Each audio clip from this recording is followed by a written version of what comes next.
Good afternoon. I'd like to call the meeting of the Moorhead Public Service Commission to order. It's Tuesday, October 18th, 2022. And I'm to inform you that Commissioner Heidi Duran will be participating in this meeting via interactive television from her address at 3625 22nd Avenue South, Moorhead, Minnesota 56560, which location is open and accessible to the public during the meeting. I'd entertain a motion to, Moorhead Public Service Commission welcomes and encourages customers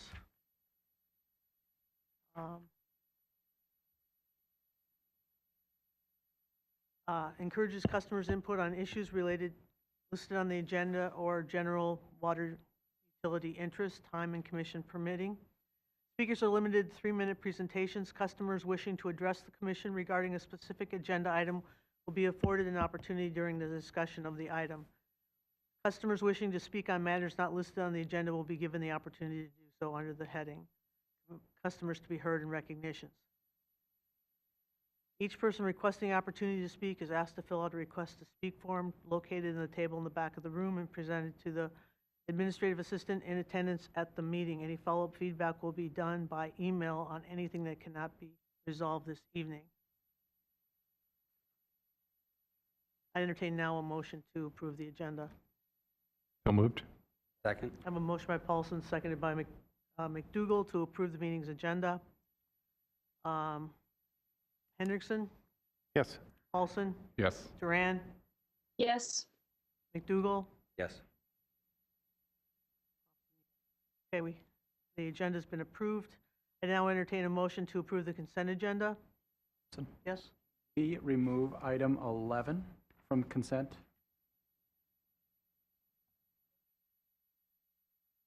To be off consent in the first place. Oh, so we're still doing item 11, but we're not. It's not on consent. We'll be discussing item 11. Correct, yes. Okay, thank you. I'd entertain a motion then to reflect that comment. Second. We have discussion. A motion by Paulson, seconded by McDougall to approve the consent agenda. Paulson, Yes. McDougall, Yes. Hendrickson, Yes. Duran. Yes. Okay, we have the consent agenda has been approved. Customers to be heard or recognitions. Seeing none, moving on to old business. Any old business, folks?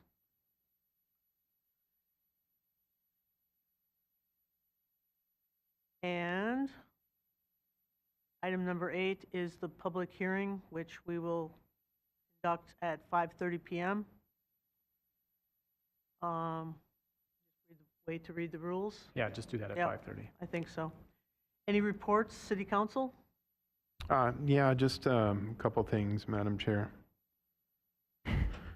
We had our bond competitive sale of general obligation improvement bond series on the council, and it was exciting stuff. Little sarcasm there. But interest rates have gone up, and we can tell, and we did some work last year to refinance, and we saved a bunch of money, so kudos to our finance department. The city of Moorhead saved a lot of money for the citizens of Moorhead. And that's all I have. Okay, thank you. Mm-hmm. Public Service Commission, any meetings? General Manager's report, Mr. Schmidt. Sure. I got 2 items in the agenda tonight, or in the pack, and then a couple to talk about as well too. We had the. Give me a second here. Red River Water Festival involvement. Again, our water plant staff does that. Mark Pritchard, do you want to come up and give a brief update on that?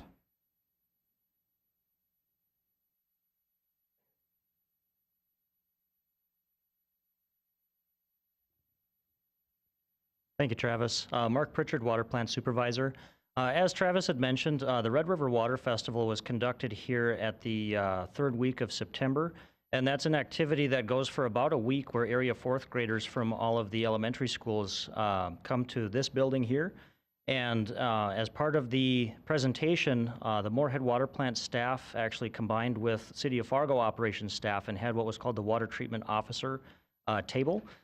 What we do with that time with each group spread throughout the morning and afternoon sessions is we talk about where the water comes from, that both the City of Fargo and the City of Moorhead treat their water. And we talk about the importance of different types of water treatment, and we bring samples for them to observe what a dirty type of raw water looks like, and then a finished product. It's always well received by the students. What we do at the end of the discussion piece is we do have small sample filters to get some hands-on activity going on. Like I said, the kids really enjoy it. They ask lots of good questions about why filters work the way they do, and they always have a surprising amount of questions about how ozone works. So it's a really good opportunity to get our name out there, get some education out there to let people know how we treat the water and why it's so important to keep things running the way we do. Mark? Another item in there, we had a thank you letter from Kissimmee Utility Authority, which is down in Florida. We sent 4 of our line workers down there to help with Hurricane Ian. Our line workers actually weren't in Kissimmee. They got diverted because there wasn't as much impact from Hurricane Ian. They actually went to the city of Bartow, which is down by between Fort Myers and Tampa and Orlando there. Our guys were down there for about 5 to 6 days and then headed back. So we got a thank you from Kissimmee. We haven't seen anything from Bartow yet, but we did get a nice email from some customer down there. They looked us up and sent an email to our MPS account as well too. Other than that, October 20th is Imagine a Day Without Water, and we are giving out some reusable coffee sleeves for your coffee cups, for your to-go cups. So those will be handed out or shared to the local coffee shops or the local business owner coffee shops. And then we'll probably have a couple extra for the commissioners as well too. Other than that, Mark did inform me this morning, we made a short list for some lead service line dwarf funding. See where that comes from as we have more. So Mark will give an update on that in the future. And then last couple of weeks, we've been doing the Tank of the Year voting going on. So I know we were hovering around 5th. So I think the 21st is when that comes out. So we'll have more on that as well too. And that is what I have for my update. Okay, thank you. Anybody want to put a motion in to accept the general manager's report? So moved. Second. Okay, thanks. I have a motion by McDougall, seconded by Hendrickson, to approve the general manager's report. All in favor, say aye. Aye. Aye. Opposed? Item D, accept report on the proposed 2023 budget. Mr. Schmidt. Sure. I'm going to have Mark Moylan, our controller, come up, and he's going to speak about the process and where we're at. And of course, we got a rate hearing tonight, so we'll talk about that as well later. Go ahead, Mark. All right, thank you, Travis. Good evening, commissioners. At this time, I'd like to present report number 1 on the proposed budget 2023. A lot of work has gone into the budget this year. It's been challenging in light of the things that have been happening out there with the markets, the availability of materials, products, and obviously the cost of those products due to inflation. This is one of the more challenging budgets I've been involved with in my 11 years here with Moorhead Public Service. As part of the process, we have, you as the commission have already approved and enacted some items that are going to affect the 2023 budget, and those are listed on the report here. In addition, you've also been given a binder that includes all of the information to date for this preliminary budget. Most of that data was approved or reviewed earlier with the budget working group, which consisted of Commissioners McDougall, Durand, and Hendrickson. We discussed that as a group, Travis, we reviewed the budgets for the water and electric division on September 21st, reviewed the process, how we developed the electric budget, how we developed the water budget, what we see coming forward in the future, heavy emphasis on the upcoming capital projects, which are our major expenditures and our primary needs for financing and budgetary uses in the future. In addition, as part of that, we reviewed, what would be the impacts of potential rate increases over time. Part of the discussion also looked at how to do rate increases. We talked about possibly doing some low ones, followed by potentially high ones, or the philosophy of having average levelized rate increases to meet the needs of what we see over the next 10 years. The consensus was let's try and do things on a levelized basis and kind of slowly ramp up and keep things as consistent as possible from year to year. And as a result of that, what we're proposing and what the budget committee group or budget group agreed upon is that the electric division will probably have rate increases this year and for the next 4 years of approximately 2%. And the water division will be at 4.5% for this year and the next 4 years if everything stays as is going forward. Of course, we do this every year. Things may change, but at this time, those were the rate increases that we're looking at as part of the budget. At this time, I'm open to any questions. We'll also obviously be seeing the same information when we do open up the rate hearing.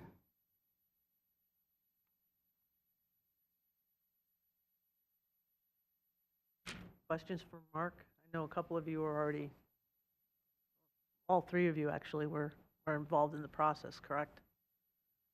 So. Correct. I don't have any questions. Appreciate the work. Well, thank you. Entertain a motion to accept the report on the 2023 budget. So moved. Second. Okay, all in favor say aye. Aye. Aye. Opposed? Item 9E, electric service extension surcharges. Mr. Schmidt. Sure. I'm going to have Taylor Holt talk about this tonight. Taylor did some work reviewing it. We'll make some slight modifications, but I'll let Taylor speak to that and we can go from there. Again, this will be part of the rate hearing tonight as well, too. Good evening. These electric extension surcharges are used to try to recover the lost revenue when Moorhead Public Service and the City of Moorhead annex new areas. So these surcharges, during this annexation process, we usually have to pay the cooperatives as we take over that territory, like I said, to recoup lost revenues as well as purchasing their infrastructure. So these charges sort of reimburse us for that investment.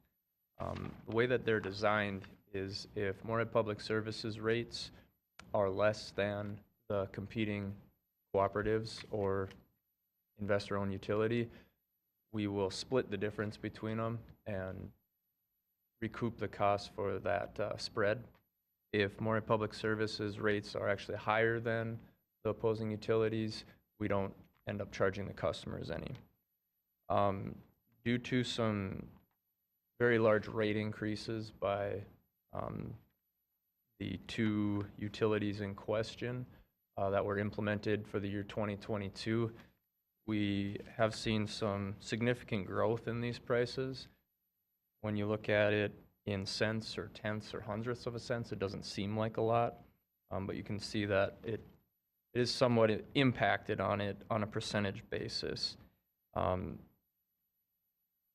All of the rates that are used in these calculations are based on those interim rates by those other utilities, and we are also taking into consideration the proposed electric increase going forward in 2023 for Moorhead Public Service rates.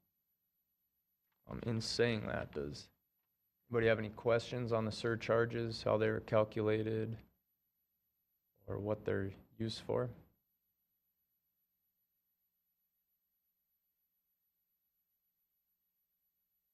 Again, we have this in policy, and it's been kind of standard practice over the years to do this process, and as part of the rate hearing, we have to include that. So, as we took over Oakport or Americana Estates, we had to implement this to, again, like Taylor said, pay back those costs of buying their facilities and paying their roughly 10-year buyout costs as well, too. So that's where it comes from and how we help finance that. If it was just fair ground, it'd be a different story. So, Questions for Taylor? Seeing none? Thank you, Taylor. Appreciate it. I'd entertain a motion to accept the report. So moved. Second. We have a motion by Duran, seconded by Paulson, to accept the report on electric service extension surcharges. All in favor say aye. Aye. Aye. Opposed? Thank you. Moving on to the,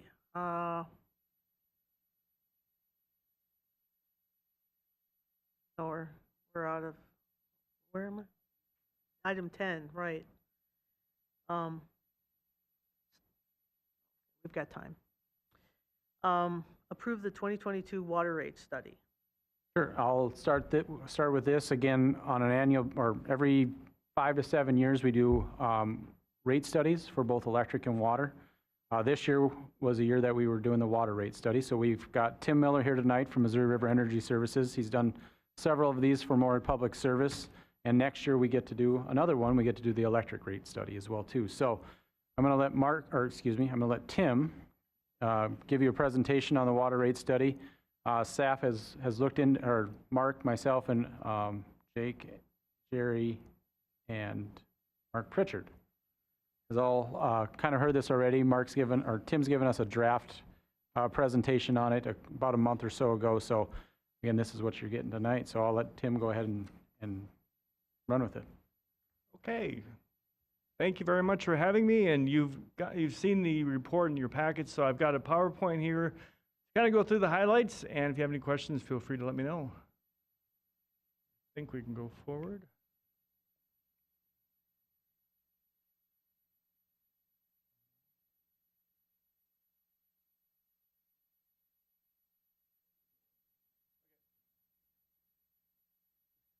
All right.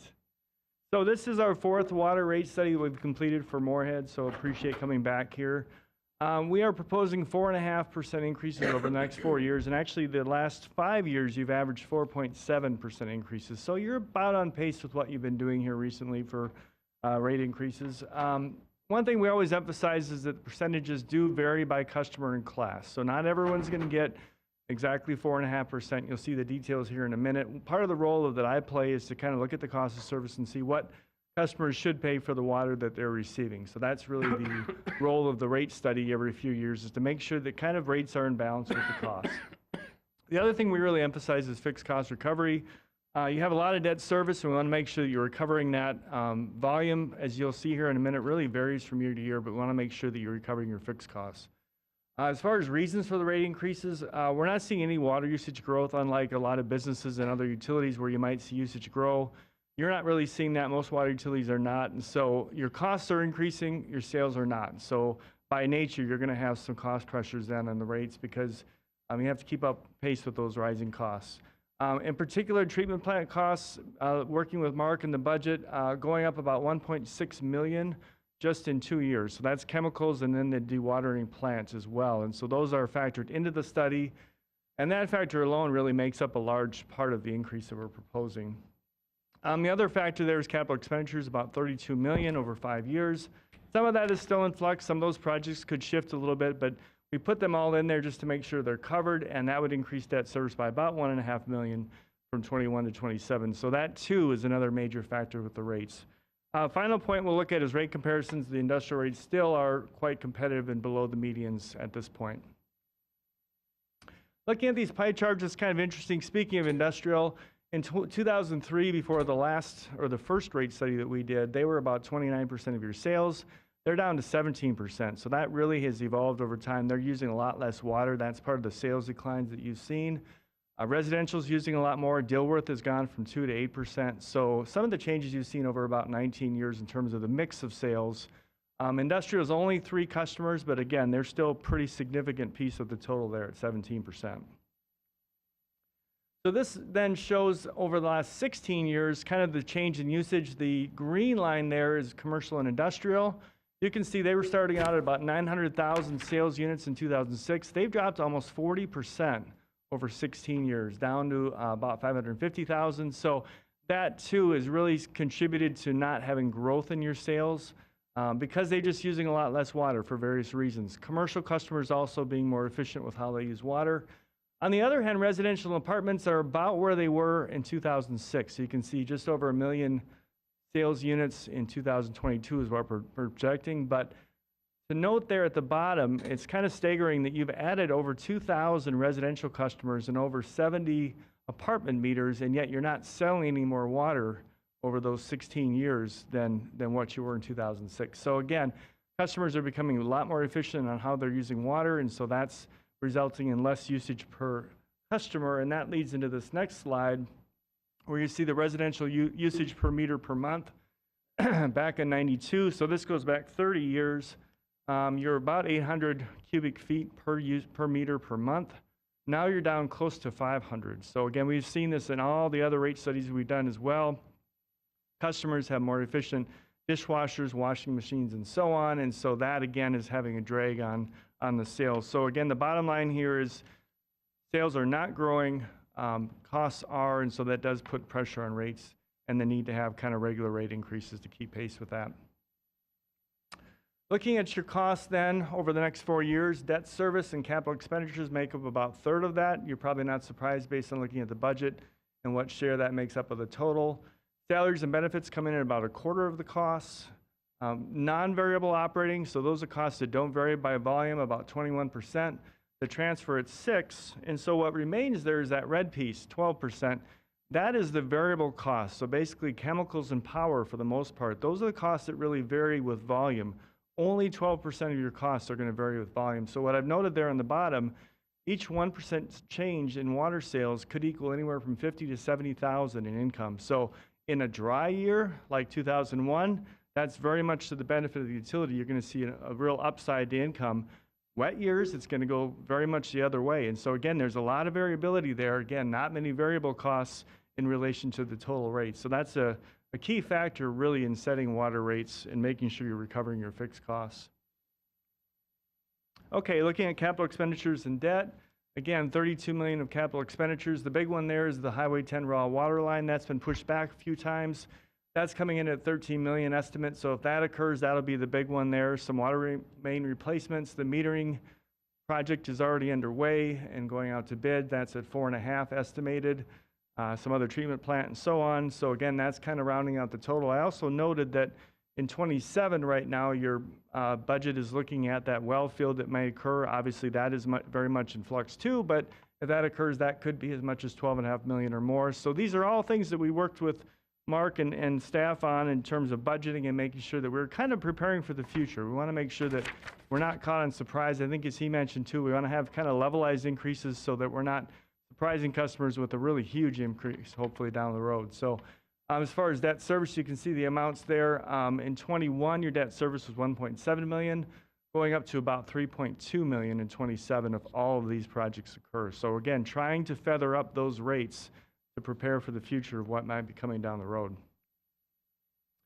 Income and loss, you can see the red bars there under current rates. If you do not make adjustments to rates, you'll be in a net loss position of about $500,000 by 26. So obviously that's a situation we want to avoid. In the blue bars, there's proposed, so the income would rise to about $1.5 million. Not as high as in past years, but there a significant amount of contributed capital in those previous years. So for instance, 2017, that's not all cash income. Some of that is contributed mains and so on. So that's a little bit of an anomaly, if you will, in terms of how high income has been in the past. Debt service coverage, another part of your policy is to make sure you're having coverage of at least 2. And under proposed rates, you're going to see we're right at that 2 level. So we want to make sure you're maintaining at least that level of 2 times debt service coverage or higher. And we're trying to shoot to maintain that or a little better if we can. Cash reserves, taking this back quite a ways to 2010. Previously, didn't have a lot of cash reserves. You can see the last couple of years it's really grown.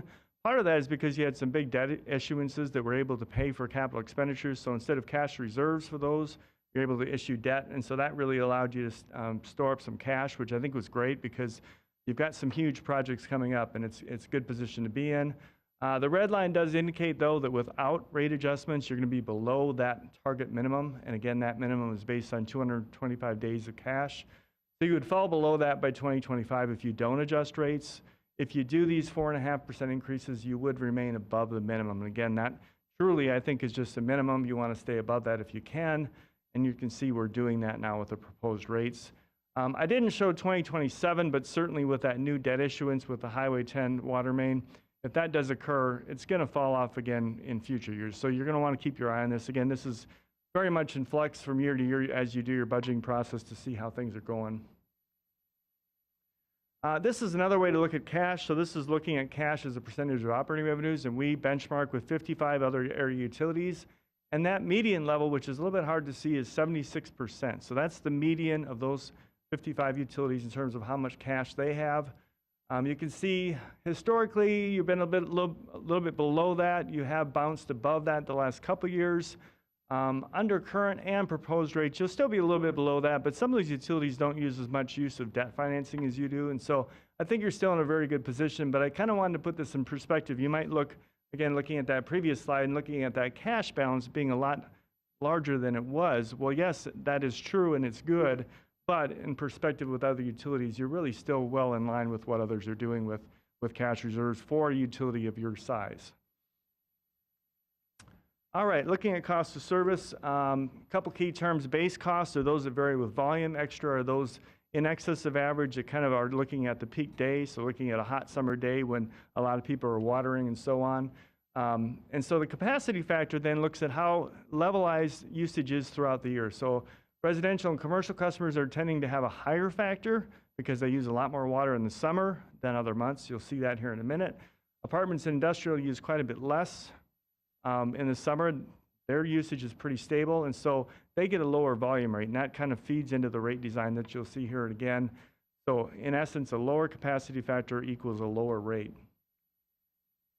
These are your water sales by month.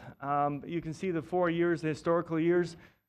2018 through 2020 look pretty similar, but you see what happened in 21 with a dry year. All of a sudden, that usage spiked in July all the way up to over 210,000 sales units, so quite a bit more than any other year. The key here is you really have to build your whole entire system to meet that 2021 year. Even though other years are coming in a lot less than that, you've got to build everything to meet that really dry summer, and that's what your staff is obviously preparing for, is those types of years. Even though you've got conservation measures in place, you want to be able to provide that water that customers need in those years. Taking it one step further then and looking at it by class, these are the average sales by month by class. You can see the green apartments and the industrial, both are really flat. So as I mentioned before, they don't use a lot more water in the summer than other months, but you can see there in purple, the residential, a lot more usage in the summer. Again, customers are wanting to water their lawns and their gardens and so on, so you can see usage really go up in those months.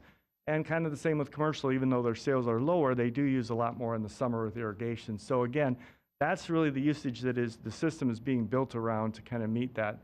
And that's again what the rates reflect too. All right, looking at the customer service, cost of service, customer charges, you can see the various components there in the cost study. It costs about the same to send a bill, so $246 per month for billing, but the other components do vary by meter size. So some of the commercial customers have a bigger meter, 4-inch, 6-inch, so on. It costs a lot more to provide service to them, and so therefore the cost of service allocates more cost to them.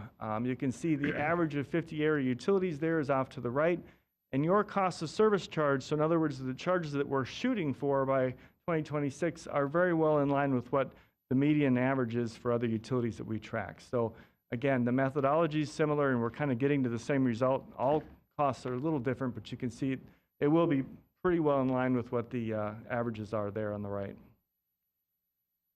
Okay, so as far as percentage increases, overall, again, it's 4.5% over the next 4 years, what we're proposing. We're always willing to help with changes if necessary. Certainly what's on the table today is the 2023 rates, and then you'll continue to look at these rates each year as time goes on. Again, based on the cost of service study, we're allocating a little bit bigger increase to industrial.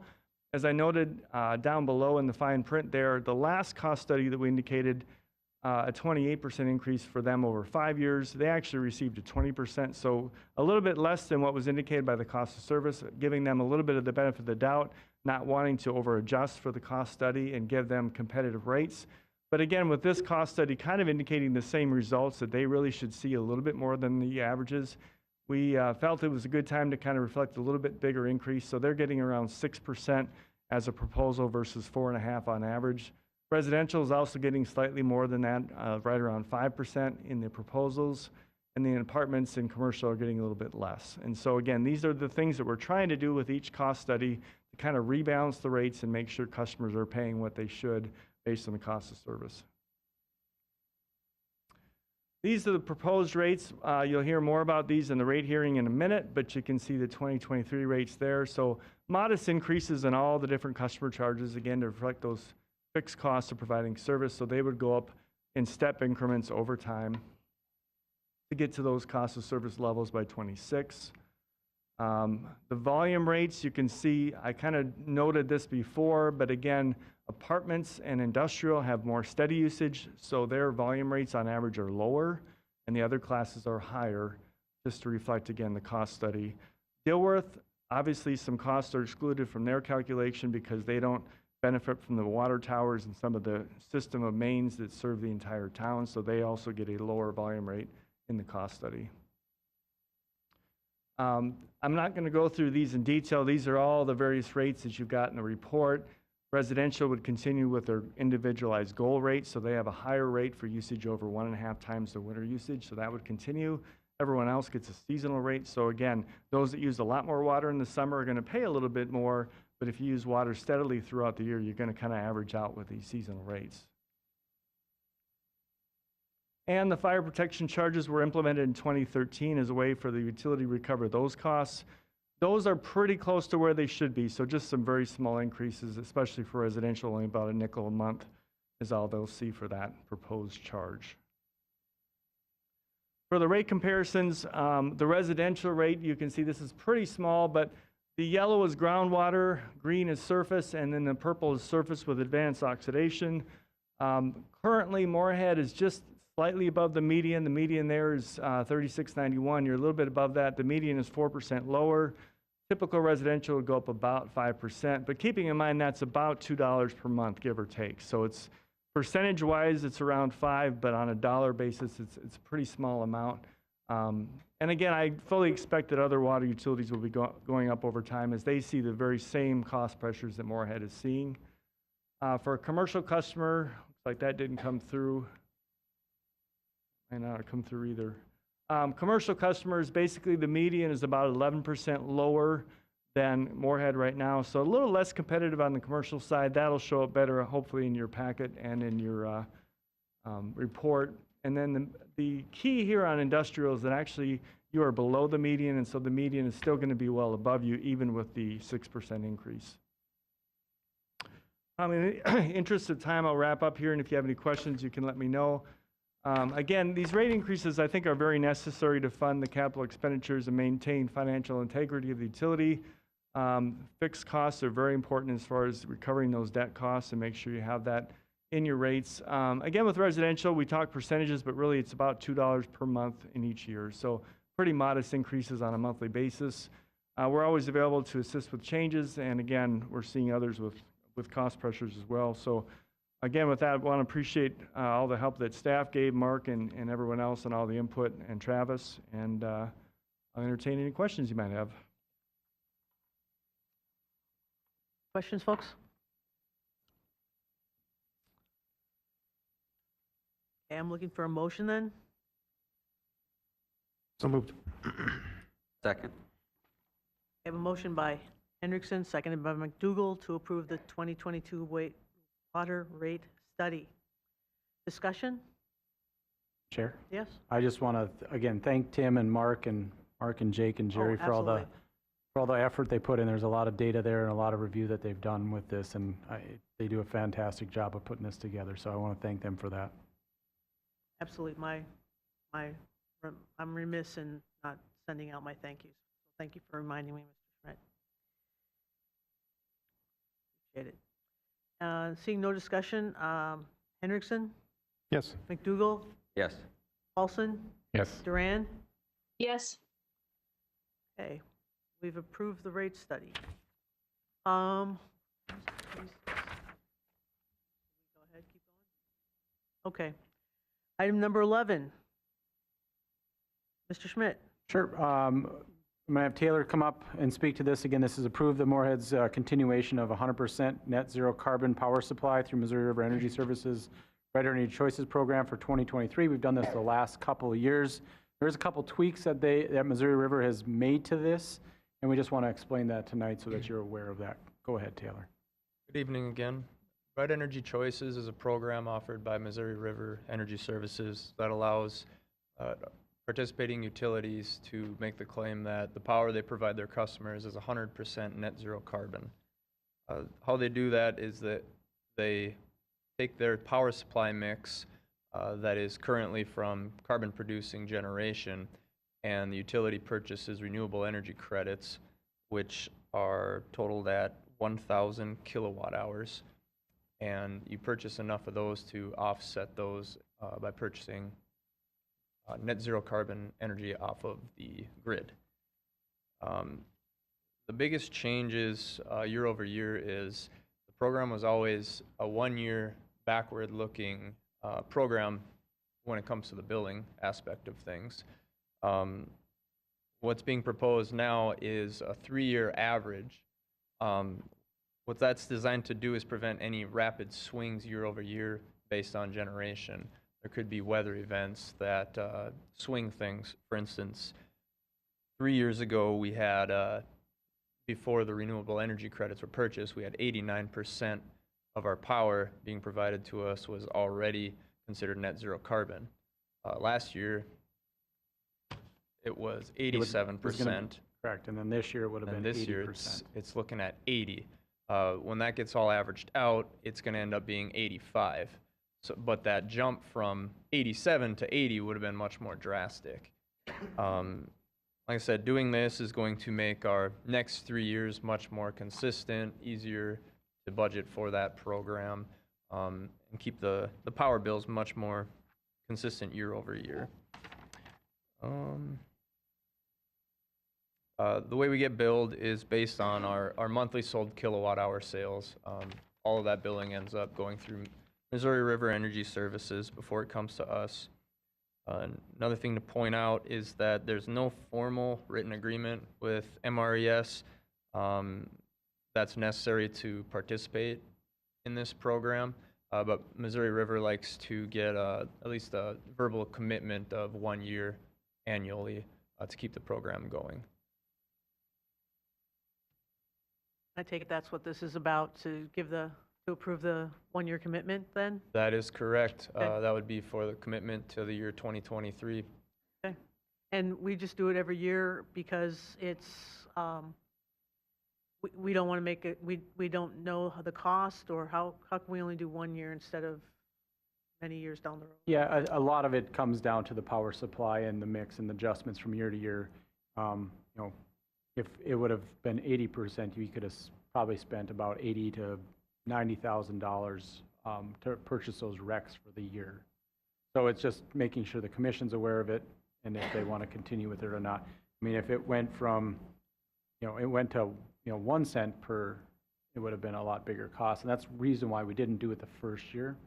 We waited until the price came down to ½ cent per REC. So. Actually, the first year the program was provided, it was ½ cent per kilowatt hour. At that point, we allowed customers to opt into the program. But the second year, it was lowered down to 0.1 cents per kilowatt hour. At that point, Moorhead Public Service staff ran the numbers and found out that we would be able to offer that to all of the customers with no impact on existing rates.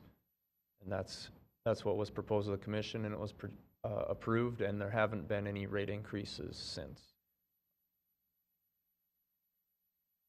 Any further questions for Taylor?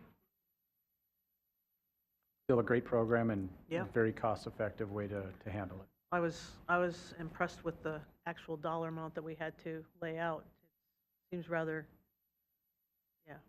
And it helps with the green cities too, with the cities. does. so- Right. Yeah, and if there's a paragraph in there that kind of describes, based on our past experience installing solar arrays to help better our power supply, if we were to stay consistent with what we've done in the past, last year it would have cost us about 1,800 new solar arrays, like what we have at the community solar garden. But just based off of the increase in sales that we had year over year, that up by 500. So almost 33%, getting close to that. Paying off an investment like that would take I had calculated 1,735 years when the life of the arrays might get 25, you might get 30. You're gonna have to buy those many times over before you ever make your money back. That's perspective. What's that, sorry? I said that's putting perspective into Yeah. play. It's a decent way of looking at things, but it's very radical. Any other questions for Taylor? I entertain a motion then.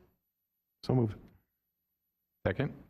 Motion by Hendrickson, seconded by Paulson, to approve the Moorhead's continuation of the 100% net zero carbon power supply, the Bright Energies Choices Program for 2023. Paulson, Aye. McDougal, Yes. Hendrickson, Aye. Duran. Yes. Thank you. Okay, it's now 5:32. It's time to move on to the rate hearing, so we're going back to item number 8.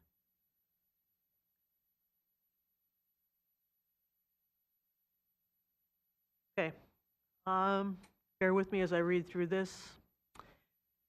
As stated in Article 5, Section 7, Rules Governing the Conduct of Rate Hearings of the Moorhead Public Service Commission bylaws adopted on November 14, 2017, no rate change shall be adopted by the commission unless the commission first holds a public hearing affording all affected parties a chance to participate. A notice of said hearing shall be published in the official newspaper of the city at least 10 days prior to the date set for the hearing. The notice shall indicate the purpose for, the time, the date, and place of the hearing. The hearing shall be conducted by the chairperson or a commissioner selected by the commission. At the hearing, the commission and its staff shall present the facts establishing the need for and the reasonableness of the proposed rate change. Sufficient time shall be allowed to enable all interested parties to be heard, but the commission shall determine when all relevant testimony has been presented or when testimony has become repetitious. Testimony will be considered only after speaker has been recognized and the person has identified himself or herself. For 30 days subsequent to the closing of the hearing and prior to the adoption of a rate change, written testimony shall be received and considered by the commission. The commission may grant extensions prior to the adoption of the rate change if it finds that additional testimony is necessary or productive. After all relevant testimony has been submitted, the commission shall adopt rates which it determines to be necessary and reasonable, including the effective date and cause the same to be published in the official newspaper of the city. I'd entertain a motion to request the opening of the electric rate hearing. So moved. Second. Okay. Anybody wish to address us? Well, we'll do a quick presentation and then we can, if there's anybody that wants to. That's fine. Yeah. Sounds like a plan. Okay, perfect. I'm going to have Cheryl bring up the PowerPoint, or is it up? Perfect. All right, again, this is the Moorhead Public Service rate hearing for 2023 electric rates. Again, it's October 18th, 2022 at after 5:30 p.m. Again, how are electric rates determined? Again, the cost of service base, as you heard from Tim earlier, this was what we do for electric and water as well. Again, our last electric rate study was in 2018, and of course, our next one will be next year in 2023 for 2024 rates. Again, long-range 10-year plan is reviewed. We look at purchase power and transmission cost forecasts. We also look at the City of Moorhead transfer which is under agreement from 19 to 23, and then operating expenditures, capital improvement plans, and reserve requirements. Annual in-depth review is completed. It's about a 4-month process. Rate increase proposal is done by the budget committee or the budget work group. Of course, tonight is the public hearing for the rates, and then we'll finalize the rates and the budget on December 20th, 2022. What rate change or what rates and fees are changing? Again, this is the electric rate, so the overall rate increase for 2023 is going to be about a 2% rate increase overall. And then, of course, we're looking at 2% for the next 4 years after that, so 24 through 2027. Cost of service rate structure, again, no changes to customer class to remain the same. So, Mark, is that correct? Okay, classes. Okay, so the way they're already structured, they'll stay the same. So fees and surcharges, again, adding a modification of MPS approved surcharges or for kilowatt hours for the commissioners for XL and Red River Valley Co-op service territory areas as well. And I'll put those rates up right now. Again, as you can see, there's some modifications there. R is for Red River, X is for XL in that table. Again, as we talked about earlier, we try to be halfway between the former utility and Moorhead Public Service during our service territory purchases there. So for 2023, you're going to see a drop in Red River's regular surcharge. It's down about 11%, and that's basically due to the increase on our rates. XL's, of course, is going up about 70%, but that's about a 1 cent increase per kilowatt hour. For the dual fuel service charges there, you're going to see about a 9% increase on Red Rivers and about a 411% on XLs. Again, those are small, half cent, small pennies that are changing there as well too. Again, these are our renewable energy programs. We've got Capture the Energy, Capture the Sun, Capture the Earth, and the old Capture the Wind program that we've sunsetted as well too. Again, proposals here tonight, again, 2% increase. Again, it's about $1.50 or $1.85 electric charge per month is a change that's going to happen on an average customer that has average usages. Again, single phase customer, you're going to see the customer charge go up about $1. That's about a 6.9% increase. Energy charge just up a little over or just under 1%, June through August, and that's the summer months. And then energy charge September through May will go up about 1.12%. Again, your dual fuel charges, those aren't changing at all for next year as well.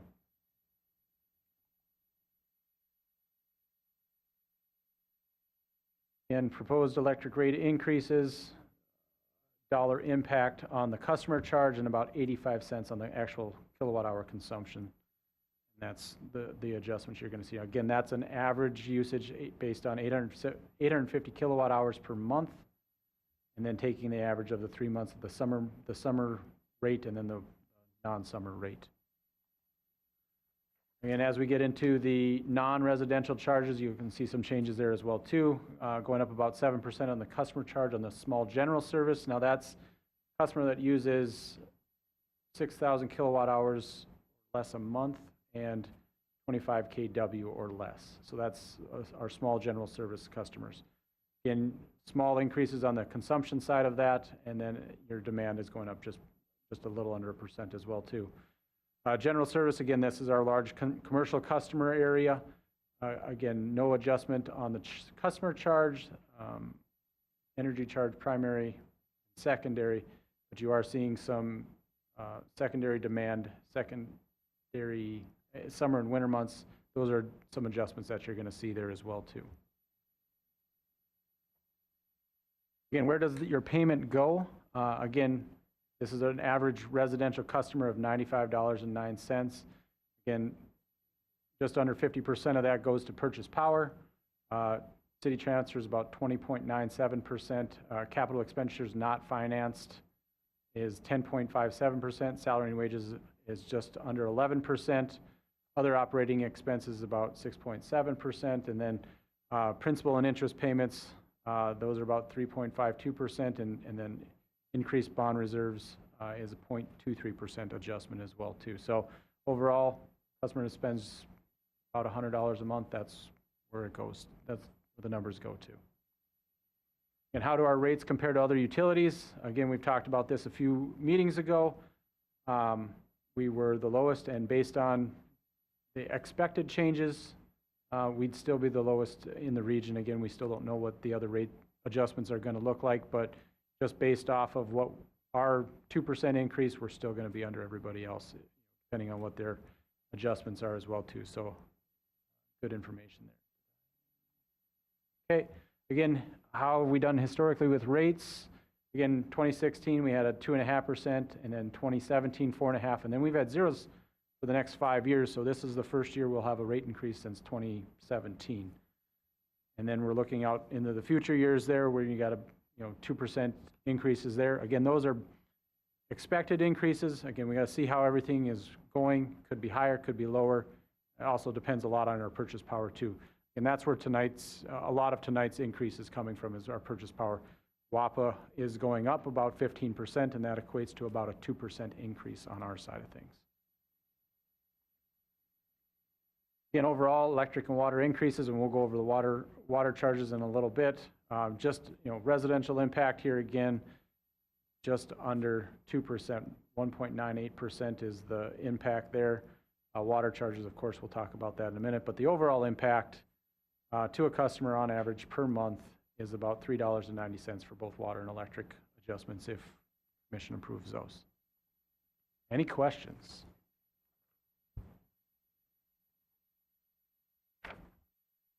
Chair? Oh, I didn't know we were entertaining Oh. questions from each other. Okay. Yes. Which one? Go Mr. ahead, Joel. Henderson. I can go. That, we didn't have, oh, thank you, Madam Chair, by the way. We didn't have increases for the electric, and the 2%, that's not really a correction, is it? He wouldn't call that a correction. No, it's not a correction. Again, WAPA's got a rate study going on, or rate increase going on right now, that they're going through a similar process. It's a lot longer process, and it takes 5 years. They can only do it every 5 years. And a majority of that rate increase is tied to drought adder. They're not getting enough snowfall or snowpack in the mountains, which is impacting what's coming down the Missouri River. So they can adjust on an annual basis the drought adder, and then they're going to have a small incremental increase for everything else, operations, things like that as well too. So the overall 15%, a majority of that is drought adder, and that's what's going on. So we're not adjusting because of a correction, we're adjusting because of what's going on with WAPA. The last time we had a drought adder, I think it was on for about 12 years before we saw it come off. And that actually occurred in 2017. Thanks. Olson? Thank you, Madam Chair. I think that answered my question too, for the most part. But as you mentioned some things, Travis, is the drought adder that WAPA puts into place, is the idea to incentivize energy savings then, because you have higher rates, or? Yeah, good question. Actually, it's because they then have to they've got firm purchase agreements with utilities like Moorhead and Alexandria and Detroit Lakes and others, and they have to go out and purchase off the market, similar to what Missouri River does for what they don't have capacity in generation for. So they're basically having to compensate to cover those costs of purchasing off the market compared to running the hydroelectric dam. And they work that cost into an overall rate for all of the cities that are serviced by WAPA. I understand. Okay. Yeah. Yep. And then in next year again, they get some good snowpack. They might not take the drought adder off because they're still trying to recover costs, but it could be 2 to 3 years down the road if they've got good snowpack where it could come off. Thank you. Yep. Comment? Carol, do we have any comments? Okay. Seeing none, I request a motion to close the electric rate hearing. So moved. I have a motion by McDougall, seconded by Hendrickson, to close the electric rate hearing. All in favor, say aye. Aye. Aye. Opposed? Okay. Now I entertain a motion to open the water rate hearing. Second? Okay. I have a motion by McDougall, seconded by Paulson, to open the water rate hearing. All in favor, say aye. Aye. Aye. Okay. Aye. Opposed? Mr. Schmidt? Sure. I'll get to hear a lot of me tonight, so waiting for the PowerPoint to come up. There we go. Again, this is going to be the Moorhead Public Service rate hearing for 2023 water rates, and it's October 18th, 2022. Again, how are water rates determined? Again, cost of service base, as you just heard from Tim Miller earlier this evening. We just completed our water rate study and approved it tonight. Again, this is in looking out 23 through 26. So the next rate study we'll have is in 2026. Again, consideration for long-term or long-range planning. Again, we look at 10 years, and Tim talked about that earlier tonight, and so did Mark. Operating expenses, including chemical pricing estimation. Again, that's been very volatile in the last couple of years, so we got to keep an eye on that. Again, costs of construction, things like that are also a major impact to the Water Division budget. Capital improvement plans and reserve requirements as well, too, that Tim talked about earlier. Again, annual in-depth review. Again, this is another 4-month process. I won't bore you to death with that, as we talked about it earlier. Again, Budget Committee met and talked through this and proposed the recommended rate adjustments that we've got tonight. Public hearing is tonight, and of course, approval of the budget and rates on December 20th. Capital improvement, again, Tim talked about, $32 million over the next 5 years. Again, just under $13 million for the Buffalo well line replacement, $9 million for water main asset management plan. Again, this is the water main, the cast iron water main that we're replacing over the next 4 to 5 years. And then the AMI project as well. And then, about $7 million in water plant infrastructure upgrades as well, too. And you can see the types of projects that are included under that as well.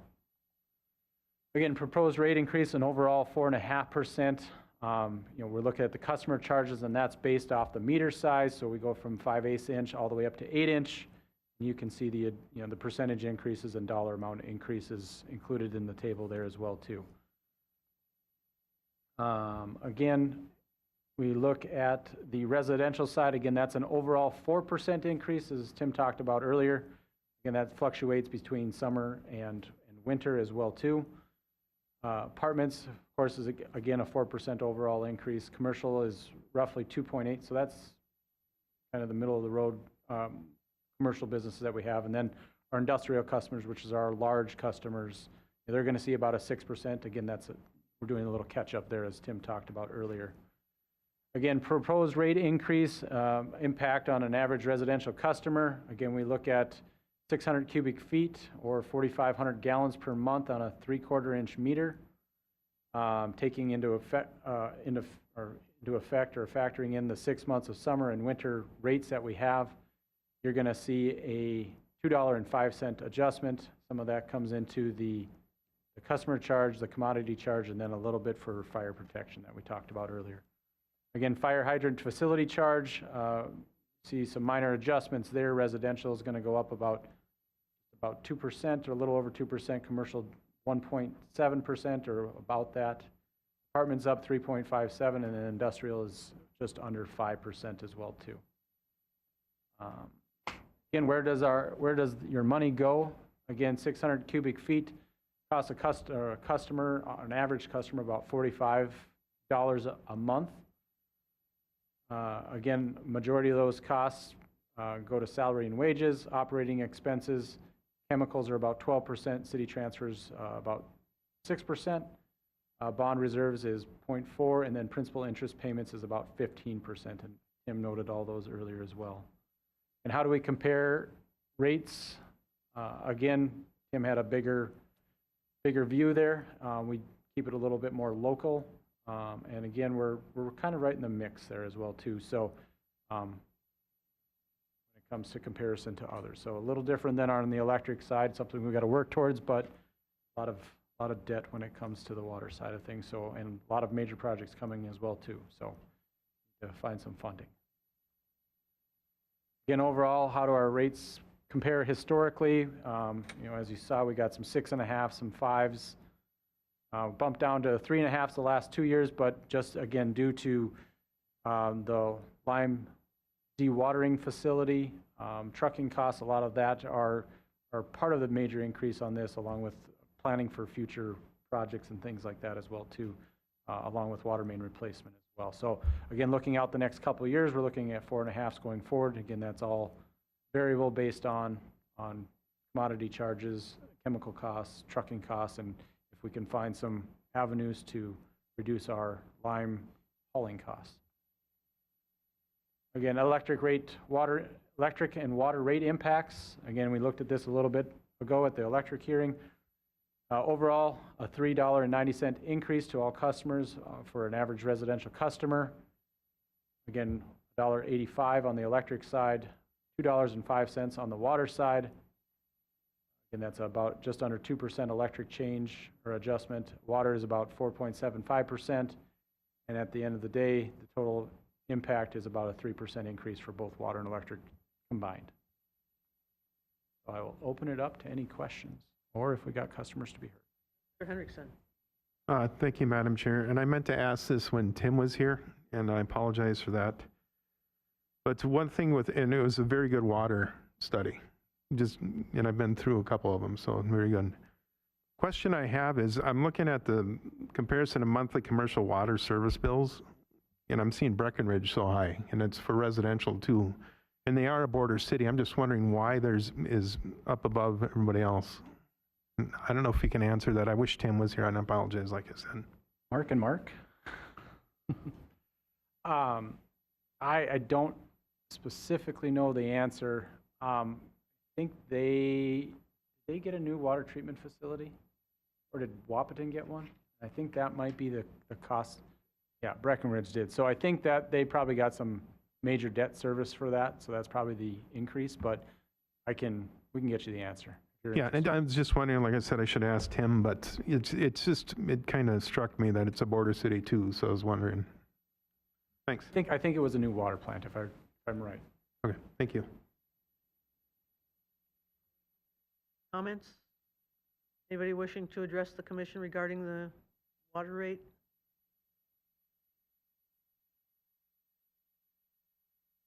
I entertain a motion to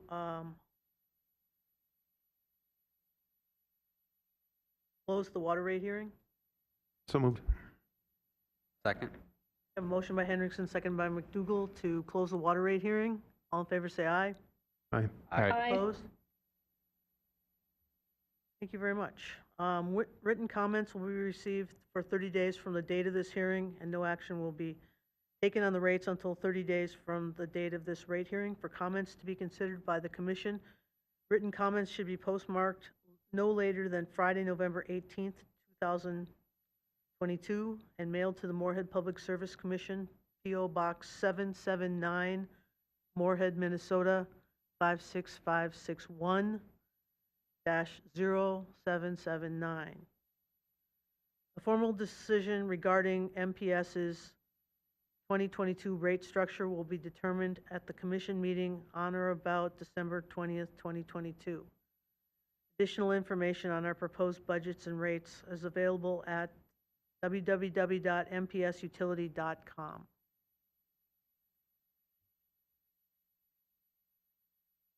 Going back to our previous agenda, item number 16, approve general manager's performance evaluation and compensation.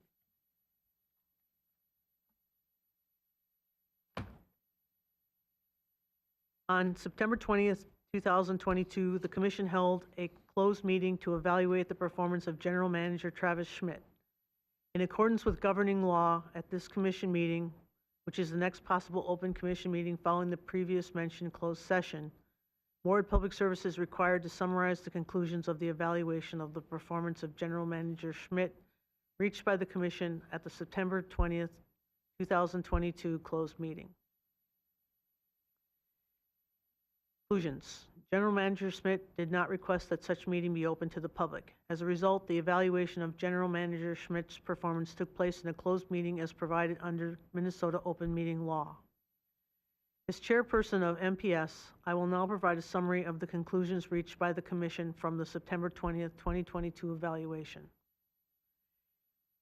General Manager Schmidt has met and exceeded expectations as a general manager and having a strong working relationship with the commission. General Manager Schmidt has also cultivated an excellent working relationship with the city of Moorhead. General Manager Schmidt has provided excellent leadership in changing the culture of MPS and continues to exceed industry standards for utility, management, and safety, and also being proactive and anticipating the needs of the utility. General Manager Schmidt needs improvement as general manager and having more community involvement to make MPS more visible, as well as creating more operational and board policies on how MPS operates to be able to monitor and measure performance. The Commission appreciates General Manager Schmidt's service and dedication to and leadership for MPS, looks forward to continuing its employment with General Manager Schmidt and to work toward the betterment of MPS and the Moorhead community. A salary increase is warranted based on General Manager Schmidt's performance evaluation. Entertain a motion to approve the General Manager's performance evaluation compensation. So moved. So moved. Oh, Chuck beat me. Okay. You can have it, Heidi. I'll second it. All right, yay. Okay. I have a motion by Duran, seconded by Hendrickson. Discussion. Seeing none. Hendrickson. Yes. McDougall. Yes. Paulson. Yes. Duran. Yes. Okay, thank you very much. Closed meeting? No? No need? No need for a closed meeting. No need for a closed meeting. Hooray. And so upcoming meetings. Oh, approved compensation for the general manager. Sorry. I thought that was in part 3 here, but So part moved. 2. So 2. I thought that was the whole deal, but anyway. Okay, so the past motion then just approved the summary of conclusions. All right, so we didn't approve all of item 16, so we have to approve item 16B, which is approved compensation for the general manager. So moved. Second. Okay, I have a motion by Duran, seconded by McDougall to approve the compensation for the general manager. Discussion. Hendrickson. Yes. Paulson. Yes. McDougall. Yes. Duran. Yes. Okay, great. Now we have to move on then to the closed meeting. No, we're not having one. Then, it's like Groundhog Day. Like, great. So upcoming meetings possibly on November 1st and November 15th. I'd make a motion to adjourn the meeting. So moved. Second? I have a motion by Hendrickson, seconded by Paulson to adjourn the meeting. All in favor, say aye. Aye. All right. Thank you, everybody, for coming and enduring my absence or my tardiness. I appreciate it. Have a great evening.